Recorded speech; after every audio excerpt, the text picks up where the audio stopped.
'Twas the night before Christmas, when all through the house not a creature was stirring, not even a mouse. The stockings were hung by the chimney with care, in hopes that St. Nicholas soon would be there. The children were nestled all snug in their beds, while visions of sugar plums glanced in their heads. And Mama and her kerchief, and I in my cap, had just settled our brains for a long winter nap. When out of the dawn there arose such a clatter, I sprang from my bed to see what was the matter.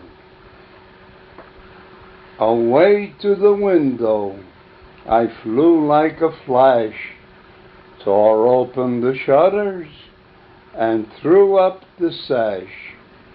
The moon on the breast of the new fallen snow gave the luster of midday to objects below, when what to my wondering eyes should appear but a miniature sleigh and 8 tiny deer, with a little old driver so lively and quick, I knew in a moment it must be Saint Nick.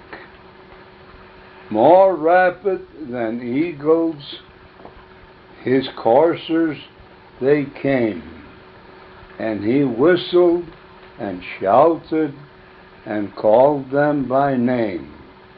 Now Dasher, now Dancer, now Prancer, now Vixen, on Comet, on Cupid, on Donder and Blitzen, to the top of the porch, to the top of the wall. Now dash away, dash away, dash away all, as dry leaves that before the wild hurricane fly, when they meet with an obstacle, mount to the sky.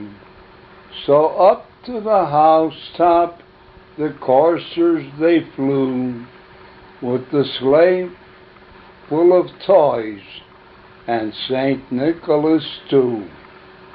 And then in a twinkling I heard on the roof the prancing and pawing of each little hoof.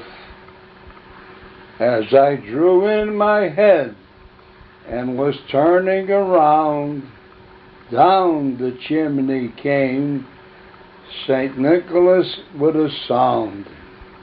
He was dressed all in fur from his head to his foot, and his clothes were all tarnished with ashes and soot. A bundle of toys he had flung on his back, and he looked like a peddler just opening his pack. His eyes, how they twinkled, his dimples how merry, his cheeks were like roses, his nose like a cherry. His droll little mouth was drawn up like a bow, and the beard of his chin was as white as the snow.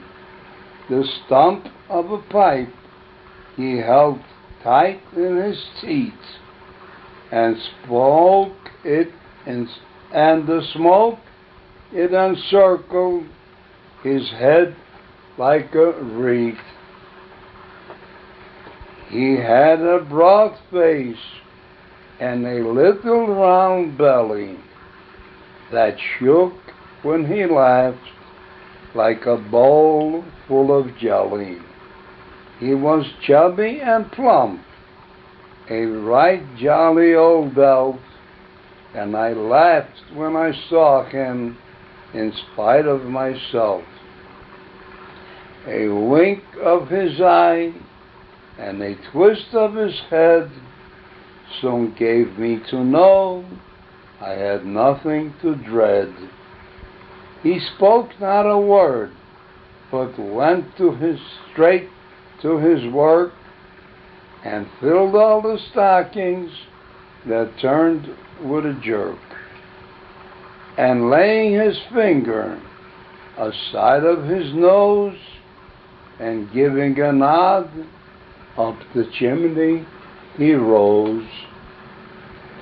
He sprang to his sleigh, to his team gave a whistle, and away they all flew like the dawn of a thistle. But I heard him exclaim, ere he drove out of sight, "Happy Christmas to all, and to all a good night."